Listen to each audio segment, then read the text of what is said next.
Hello, for today's recipe, the first stuff that you need is a red rice, atase, dried ginger and dried bamboo shoot, and smoked dry fish. And once your ingredients is ready, we're going to cook the rice as how you simply cook the rice in the cooker, and we're gonna let it sit for a few minutes. And once the rice part is ready, we have to take a pan and few cups of water. Then we are gonna cook the smoked fish for at least 6 to 8 minutes minimum. And make sure to add all the ingredients which I have given already.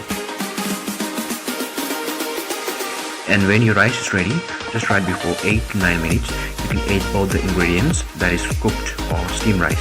But one thing you have to make sure that your rice should not be fully cooked, or it should be half steamed, in order to bring the taste of the anunu more better, since you are going to let it sit for 3 to 4 minutes more. And you have to mix everything well until it poach or sample up together. And do stir.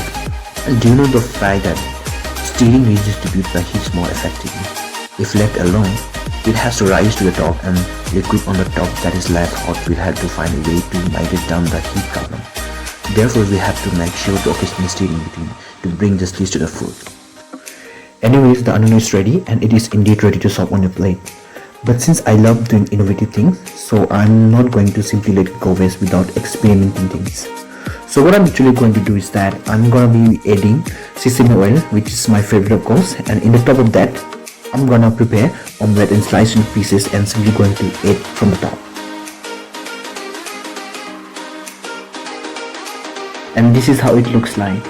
Thank you so much for watching, and if suppose you happen to love my work, then kindly do consider me by subscribing and hit the bell icon for more updates. Thank you once again.